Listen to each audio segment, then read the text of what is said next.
Hey dudes, I'm Hilah, and today on Hilah Cooking, I'm making some easy baby food recipes for you. All of these can be made without a blender or a chopper or any kind of fancy equipment or even simple equipment. You really just need a knife and some bowls and maybe a pot. The first one we're gonna make is baby oatmeal with dried fruit. You can use any dried fruit that you want. I like to use prunes and apricots because typically when babies start eating solid foods, it also comes with a little bit of constipation. Sorry to say that word, the C word, on a food show, but it's true. So some dried fruit has a lot of fiber, it's good for them, helps them get used to this thing. So because we're not gonna use a blender, I'm gonna need to dice these up, mince would be a better word, before we mix them with our oatmeal. So I've got like 6 apricots, probably 6 prunes here.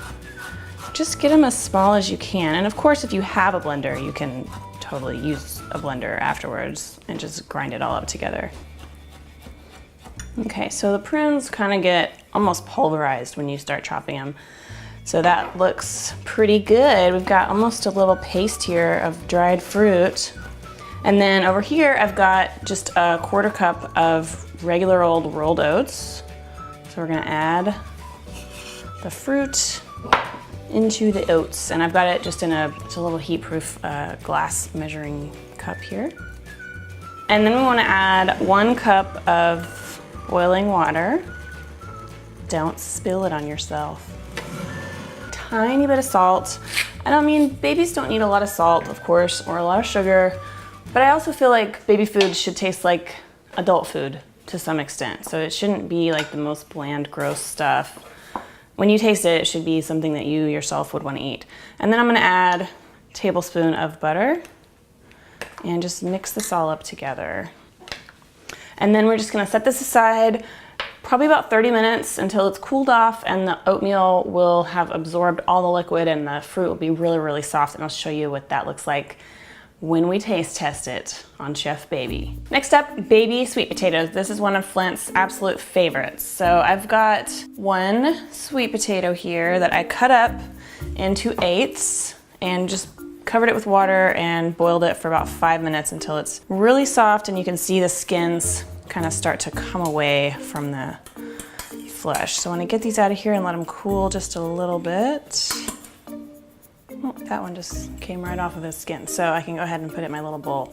And I love these little dishes, these little Pyrex dishes for storing baby food, and then I also will use like wide mouth jars, and because I just generally make enough for the week, so I don't really need to freeze it. But if you want to make larger batches, then you can freeze these. Or if your baby isn't eating a whole lot of solid foods yet, then you might want to freeze like half of each of these batches. But this guy is 7.5 months old now, so he has been eating solid foods for like 6 weeks, and he loves it. And he eats everything. So that makes me happy. So we've got all our sweet potato in there. And if you had a food mill or you were using a blender, totally leave the peel on. This is just how I do it because it's simpler this way, not to have to clean a blender later on. I'm gonna add some coconut oil, about 2 tablespoons. He loves this combination. And I think it's important to, get a variety of fats in their diet. So I typically use coconut oil and butter, and if you can find like a grass-fed butter, then it's supposed to be a little healthier. And the babies are still on breast milk or formula in addition to solid food. Most of their protein needs is coming from the milk. One of my favorite little phrases I've heard about solid foods and babies is under 1 just for fun. So it's saying that under a year old, they're not really getting most of their nutrition from solid food, but it's a good time for them to explore and experiment and try out lots of different things. So again, I'm gonna add tiniest little grind of salt and mix that in. Are you getting excited, buddy? You love sweet potatoes. And then I'll set this aside to cool a little bit.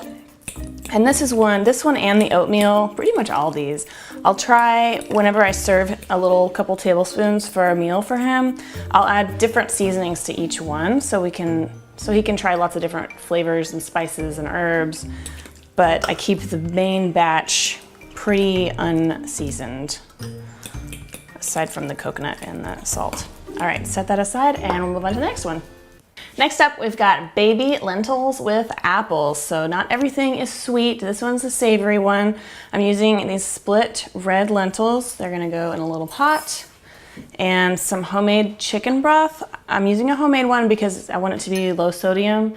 If you don't have a homemade one, then you could just use some water. But when I started experimenting with this, I really liked the apple with the chicken broth. It really reminded me of like Thanksgiving dressing or something. So that's kind of what this one is going for. So we got those two together in our little pot. And then I'm gonna coarsely grate one apple. So that's kind of a key thing with all these recipes is if you don't wanna mess with a blender to make baby food, then just grate everything up or chop it up really small before you cook it.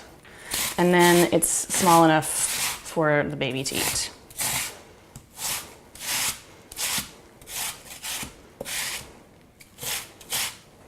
So you should have about a cup once the apple is grated. Any kind of apple you want. I'm using a Granny Smith, but surely it doesn't matter. Again, add just a tiny touch of salt. Stir it around. So once it's coming up to a simmer, we're gonna add our spices. Like I mentioned, Thanksgiving. So I'm gonna do a little bit of sage. And I think it's foolish to dumb it down too much for babies. I think it's a very American thing to do, is to assume that babies want everything to taste like nothing.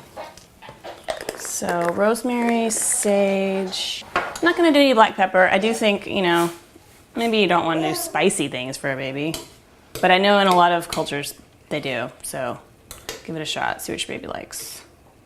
Flint has successfully eaten restaurant guacamole with jalapenos in it, and he didn't shed a tear. So now that it boiled, we're gonna turn it down to a simmer and just let it simmer for about 10 minutes. Last one is baby guacamole. So I usually will just do like a quarter of an avocado at a time. Unlike, are you so excited? Unlike the rest of these,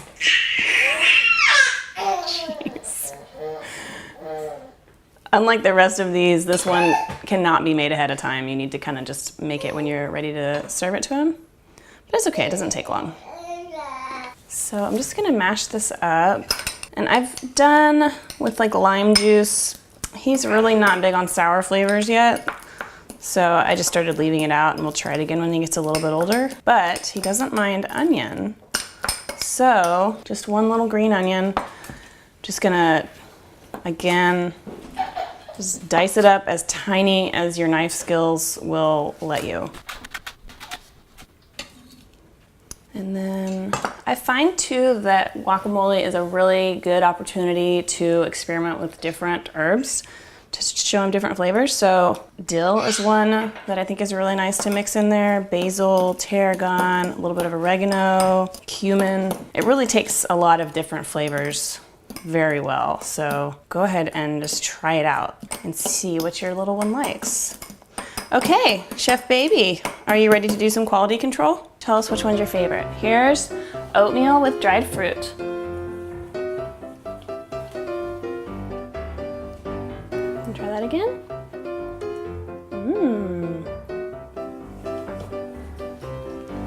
How about sweet potato next? Sweet potato coconut. Love it. Any more? Yeah, do the happy food dance. Did you learn that from me? Okay, baby lentils. Up next. This one tastes like Thanksgiving. What's he doing to his head? Are you a sleepy baby? Hold still. Okay, last one, baby guacamole.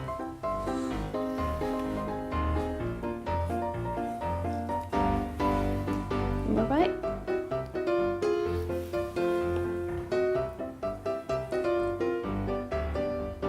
And finally, I wanted to give y'all another suggestion This is what I do a lot of times when we're trying to eat dinner and I don't want to like have to mess with feeding him while we're trying to eat. So I steam some broccoli florets like this, cool them off, and then it's like the perfect little thing that he can hang on to and chew on it, and it just keeps him happy for 30 minutes, and he just chews on the florets like that. It's pretty adorable. And also celery sticks. He'll do the same thing with celery sticks. It's gotta feel really cool on your gums, huh? Okay, well there you go. There are 4 super easy baby food recipes that don't require a blender, plus 1 bonus tip. All these recipes, along with some other suggestions for feeding babies, are written up at my website at hilahcooking.com. Don't forget to subscribe, and I will see y'all next time. Thanks for watching. Bye. Chef Baby, can you say goodbye? Chef Baby just loves to eat.